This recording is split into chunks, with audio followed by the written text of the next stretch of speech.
Class is in session. The Mandalorian Chapter 12 just expanded the series and might have revealed the whole purpose of the show. The Brandalorian here with your recap to the rescue of The Mandalorian Season 2, Episode 4, Chapter 12, aka The Siege. The episode is action-packed and really might have explained how this show is going to be so important to the larger Star Wars lore, so spoilers follow as we dive in. The episode starts with the Razor Crest drifting through the cosmos, and our special little boy is tasked with rewiring some tech, and it feels a lot like Rocket and Groot's "Don't push this button" moment in Guardians of the Galaxy Volume 2. In fact, let's put the audio from Guardians over the visuals of Mandalorian and see what happens. Now, whatever you do, don't push this button.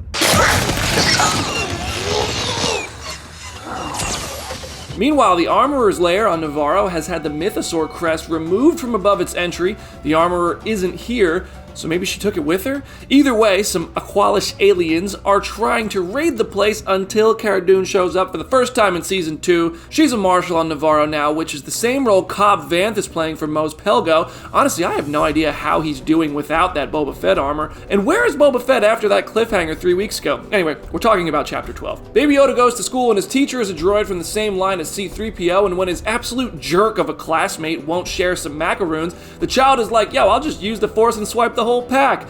The child is kind of like when you bring your girlfriend to the drive-thru and you say, hey, do you want anything? And she says, no, I'm good, but then she ends up eating all of your fries anyway. But I actually think the child being hungry all the time could end up being a part of the story rather than just a running joke. Who knows? Maybe that feeling is just me being hungry too.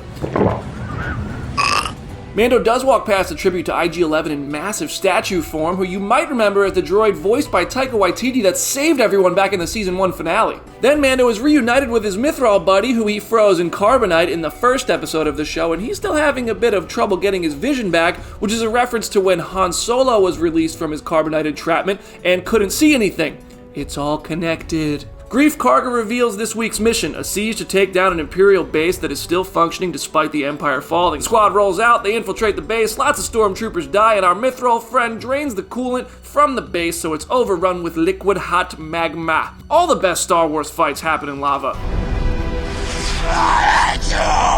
Ultimately, they find a message from Dr. Pershing, which not only reveals to Mando for the first time that Moff Gideon survived the TIE fighter crash from the end of Season 1, but also that the child's blood is being used for experiments which haven't been working out so swell for these bad guys just yet, but Moff Gideon doesn't really seem to care because he wants more baby blood and is probably trying to create or recreate Force-sensitive creatures, which is where the weird blue-looking creature in a tank comes into play.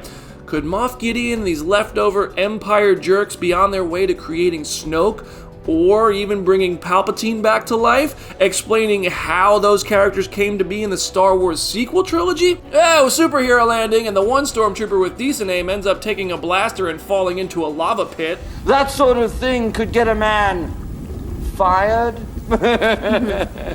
The speeder chase turns into a TIE fighter chase, but Mando's Razor Crest is fixed up just in time and ready to go, and that first TIE fighter never had a chance, and holy shit, after this 180 mid-air turnaround, neither did the other one.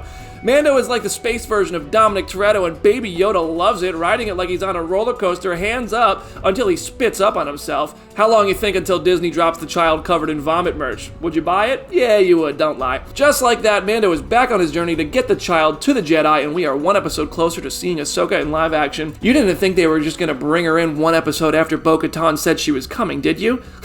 I'm sorry, come on, you knew they were gonna make you keep watching. It's that sweet, sweet subscription money. Greef Karga lies to the Republic pilot Carson, the same guy who had a run-in with Mando last week, and doesn't tell him about any of the experiments they heard about. Old Mythrol goes along with it too, so Carson turns his attention to recruiting Cara Dune. She's a badass and would make a very valuable soldier, and he does make a little bit of a breakthrough when he gets her to reveal she lost everyone on Alderaan, where he also served. That planet was destroyed by the Empire in A New Hope. The rebel badge he leaves behind for her might be some food for thought for Cara Dune in the meantime. Before we wrap up, let's go back to the beginning of the episode. The little alien dude who was going to repair Mando's ship gave a funky look back at our good guys, and that's because this little son of a was working with Moff Gideon and has a planter tracked in Mando's ship. Moff Gideon is getting an army of dark troopers ready who might have some sort of enhancements with all that Baby Yoda blood, and this looks like the point where Season 2 is going to hit the gas, no more brakes, and never look back. Bo-Katan is hunting Gideon, Gideon is hunting Mando, and Mando is looking for Ahsoka. It's about to go down. What Easter eggs and references did you catch in The Mandalorian Chapter 12? Share your thoughts in the comments section or send them my way on Instagram at BrandonDavisBD. If you're watching us on YouTube, be sure to like this video and subscribe to our channel. For more updates, head over to Comicbook.com/Star Wars. I'm BD. I'll see you there.